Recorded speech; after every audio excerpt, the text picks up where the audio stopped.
E a gente começa a edição do Jornal do Meio-Dia de hoje falando daquele acidente da BR-153. Mas eu pergunto para você, telespectador, foi um acidente ou uma tragédia já anunciada? Há 2 semanas? Não. Desde 2019 pelo Jornal do Meio-Dia. Maico Leão, 5 mortos, 30 feridos. E você está aí acompanhando desde o início, logo na madrugada, essa tragédia anunciada aqui no Jornal do Meio-Dia. E essas vidas, Maico, e essas vidas, telespectadores, infelizmente, não voltam mais. Para essas 5 famílias, não vai ter Natal esse ano, infelizmente. Bom trabalho para você, meu amigo. Parabéns pela cobertura. É com você aí. Oi, Lucílio. É até difícil dar boa tarde, né, para todo mundo estar ligado no Jornal do Meio-Dia. Vou pedir para o Anderson Barbosa vir comigo, só para a gente já mostrar o estado em que está o ônibus. Nesse momento, a concessionária que administra a rodovia já está fazendo os últimos ajustes para que esse ônibus seja removido aqui do local. Pelo estado em que o veículo ficou, dá para a gente ter uma noção da gravidade desse acidente. Ele despencou aqui da pista da BR-153, nesse barranco que tem aqui, mais ou menos uns 20 metros de altura lá embaixo. Nessa tragédia, 5 pessoas perderam a vida, outras 17 foram transportadas daqui pelo Corpo de Bombeiros. Inclusive, quem vai trazer os detalhes para a gente e atualizar esses números é a capitã Ione, que é a supervisora do dia do Corpo de Bombeiros. Supervisora, vocês estão trabalhando aqui desde a madrugada, foram mais de 50 militares envolvidos. Boa tarde. Sim, boa tarde, Maicon, boa tarde a todos. Estamos trabalhando aqui desde as 2 horas da madrugada de ontem, né? Nós tivemos 17 viaturas envolvidas aqui fazendo o resgate aqui no local do acidente. Foram 51 militares trabalhando aqui desde a madrugada. 5 óbitos, como você disse, né, Maicon? 5 óbitos, foi uma fatalidade realmente. Capitã, quando vocês chegaram aqui, qual era o estado a gente sabe que é um número grande de vítimas, foi necessário montar até uma base para fazer essa triagem, mas como estava a maioria desses passageiros? Na verdade, lógico que causa um grande susto, né, em todos, mas as vítimas com vida foram triadas, 17 delas foram transportadas para hospitais de Aparecida e de Goiânia, estavam em estado... estavam orientadas, né, e tinham apenas ferimentos leves. Então, assim, dentre essas 17 vítimas, 2 eram os motoristas, o motorista do ônibus e o motorista do caminhão que também foi envolvido no acidente. Capitã, a gente percebeu que agora há pouco alguns militares do Corpo de Bombeiros também foram novamente ali para a região do córrego. Nesse momento, o trabalho de ajuda da perícia, o que está acontecendo ali embaixo? A ocorrência em si com as vítimas já terminou, né? Nós já fizemos toda a triagem, todo o atendimento. Agora, nesse final, a gente está trabalhando com a remoção do ônibus e a verificação dos pertences das vítimas que estão lá ainda embaixo, né, no rio. Estamos retirando tudo para que seja guardado, né, na empresa responsável, para que posteriormente as vítimas possam identificar seus pertences. Então, estamos fazendo os últimos ajustes no local para liberar a pista. Capitã, muito obrigado pela participação da senhora, pelos esclarecimentos. Lucília, agora eu vou pedir para o Anderson Barbosa vir comigo, para quem está em casa entender direitinho aonde que é o local desse acidente que a gente está falando. Como você bem disse, uma tragédia já anunciada, inclusive ontem você disse no Jornal do Meio-Dia que isso poderia acontecer. Para quem está em casa entender, a erosão que interditou essa parte da BR-153 está bem ali daquele lado. Só que atravessando a pista do lado de cá, foi justamente onde o acidente aconteceu. A gente vê, inclusive, nesse momento, alguns homens do Corpo de Bombeiros fazendo esse trabalho que a capitã disse, que é de justamente retirar os pertences lá de baixo. A gente percebe agora ali a maca subindo já com algumas malas. São pertences desses passageiros que estavam no ônibus. Como ela disse, o acidente aconteceu por volta de 1h, 2 da manhã. Este ônibus vinha de São Paulo. A informação inicial era que ele seguiria para a cidade de Brasília. Mas agora há pouco eu conversei com o advogado da empresa e ele me informou que, na verdade, esse ônibus estava seguindo para Goiânia, ou seja, ele praticamente já tinha chegado.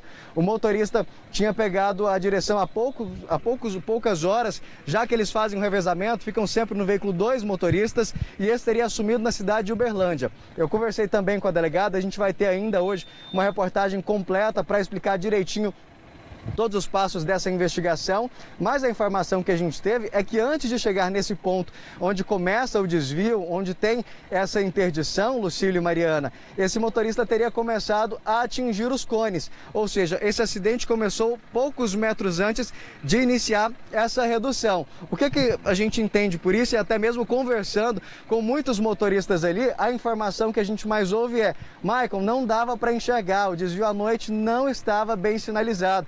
Quando a gente percebia, já estava em cima. E como o Lucílio bem disse, desde 2019, o jornalismo da TV Serra Dourada vem mostrando a situação da BR-153 nesse perímetro urbano.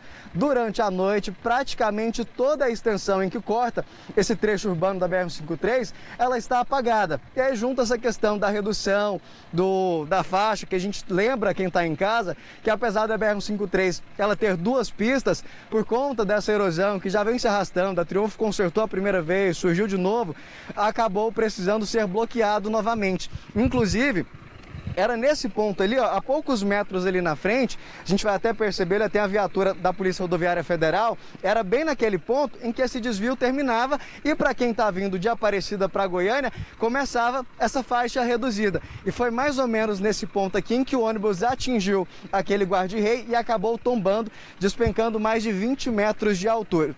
A gente percebe que o congestionamento já está a perder de vista. A última nota que a gente recebeu da Polícia Rodoviária Federal era que esse congestionamento no sentido norte já tinha ultrapassado 5 quilômetros e no sentido sul 2 quilômetros. Mas pelo que a gente percebe, quando a gente conversa, inclusive com outros policiais, é que justamente esse congestionamento já está bem maior. Nesse momento, a gente percebe ali alguns policiais, tanto da Polícia Rodoviária Federal, da Polícia Técnico-Científica, porque está acontecendo a perícia para tentar apontar como que tudo aconteceu.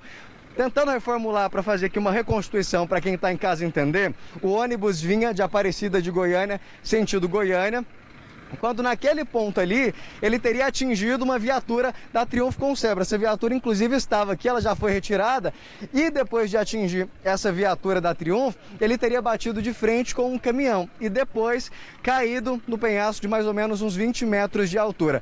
A gente percebe aqui, o advogado da empresa está ali, eu vou até tentar conversar com ele aqui, avisar que a gente está ao vivo.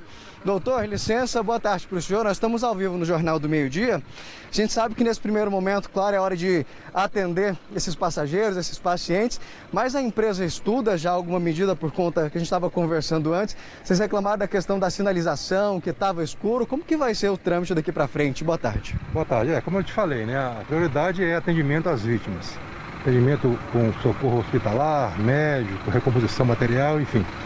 Mas, paralelo a isso, a gente trabalha junto com a autoridade policial para investigar o ocorrido e, a depender do que nós encontrarmos, e aparentemente vamos encontrar aí, de fato, como causa do acidente, a sinalização precária, aí sim as medidas judiciais cabíveis serão tomadas. Como o senhor falou, ainda são preliminares as informações, mas o que vocês receberam sobre a situação daqui, até a respeito da sinalização, foi o quê? O que nós constatamos aqui quando nós chegamos, uma pista de alto fluxo de veículos pesados, uma retenção numa descida, onde você tem aí a menos de 20 metros da retenção, apenas cones sinalizando a rodovia. Quando na verdade isso teria que ter uma extensão bem maior, com sinalização apropriada, elétrica, eletrônica, com agentes fiscalizando, para que pudesse, quem está no trânsito, poder antever eventual condição adversa. A gente ainda vai fazer aquele levantamento sobre a quantidade de passageiros, mas a empresa já estima mais ou menos quantos estavam aqui dentro? Tinham 49 pessoas a bordo que embarcaram, né? E estamos fazendo um rescaldo, contactando todas, porque muitas não sofreram nada, já foram embora para suas residências. Então, a gente está nesse primeiro levantamento, é esse número. Obrigado pela participação do senhor no Jornal do Meio-Dia. Ô Lucílio, Mariana, o trecho da BR-153 continua interditado, a gente percebe ali o bloqueio. Alguns motociclistas conseguem passar entre os caminhões, mas essas carretas aqui estão desde o início da madrugada, elas não conseguem passar. Alguns momentos os policiais orientam ali para que eles façam o retorno, mas a orientação para quem está em casa assistindo o Jornal do Meio-Dia e for pegar a estrada é justamente se planejar para evitar essa região. Existe a previsão de que o tráfego seja liberado por aqui, mas mesmo que isso aconteça, a gente sabe que que vai continuar lento, as pessoas vão precisar ter paciência. Então a orientação é justamente essa, procura outro caminho. A gente segue acompanhando e no Jornal do Meio Dia a gente ainda traz todos os detalhes dessa tragédia que infelizmente teve 5 vítimas fatais. Obrigado, Maicon, pelas informações. Se der para falar para o Barbosa, focar aí no pessoal da Polícia Civil. É muito importante esse trabalho agora de investigação. A concessionária diz aí que é bom evitar mesmo. Agora, o que não dá para evitar é pagar o pedágio. Eu pergunto para você, é o pedágio da passagem ou é o pedágio da morte? Uma tragédia anunciada. E por que eu peço a imagem da Polícia Civil? Porque um inquérito bem montado, ele deve ser feito nesse momento. As vidas não voltam. As pessoas feridas, tem gente nesse momento agora fazendo cirurgia dentro de hospital por conta dessa incompetência aí. Agora, por que de um bom inquérito policial? Para quem ter a responsabilidade pagar por isso aí, por essa vergonha, por essa tragédia anunciada. Há 2 semanas atrás, a Defesa Civil de Aparecida de Goiânia disse, ao vivo, no Jornal do Meio Dia, o trabalho que estavam fazendo lá era de enxugar gelo. Em 2019, falamos ao vivo aqui no Jornal do Meio Dia, ou vocês resolvem esse problema, ou uma tragédia vai acontecer. Agora é o seguinte... percebe, Mariana e telespectadores, a rapidez com que esse ônibus foi retirado daí do córrego Santo Antônio? Claro, a polícia toda aí, a imprensa toda aí, o Brasil inteiro olhando para essa vergonha, porque ficou uma máquina lá há cerca de 2 dias, quebrada, há mais de 24 horas, e o serviço ficou completamente parado. Lembrando que a última erosão aconteceu exatamente no final de semana passado. Alguma coisa já deveria ter sido feita aí. Esse buracão não era para estar aí mais. E se não tivesse, essas pessoas estavam vivas, comemorando o Natal com a sua família. E essa imagem aí é uma imagem do milagre, porque o motorista, claro, se feriu, mas sem gravidade, desse caminhão aí. Pois é, um cara que estava trabalhando, querendo levar o sustento para a sua família, numa véspera de Natal. Como você disse, foi um milagre ele ter sobrevivido diante dessa tragédia que aconteceu e a situação que ficou o caminhão, a situação que ficou o ônibus. Aí eu vou para esses passageiros que têm família, têm pai, têm mãe, têm filhos, pessoas que estavam na rodoviária de Goiânia, Lucílio e telespectador, esperando as pessoas chegarem para passar o Natal, para celebrar com a família. A gente veio de uma pandemia onde muitas pessoas não estavam se reunindo e dessa vez as pessoas vão conseguir reunir a família. Mas essas pessoas que estavam lá na rodoviária esperando seus parentes, um homem esperando a esposa, uma mãe esperando um filho, eles não vão comemorar o Natal hoje. Isso é muito triste e por causa, como você mesmo disse, da irresponsabilidade, falta de trabalho eficiente, no mínimo irresponsabilidade das pessoas que deveriam ter responsabilidade com uma via que a gente paga para transitar. Só para deixar claro, para você prosseguir, Mariana, nós não estamos falando dos operários que trabalham nessa obra, viu? Nenhum. Dos administradores que não estão querendo fazer nada, lavaram as mãos, esqueceram a BR-153 e atenção, pelo amor de Deus, bancada do Estado de Goiás, deputados, senadores, façam alguma coisa, retirem logo dessa concessionária que abandonou a BR-153 na região metropolitana da nossa capital.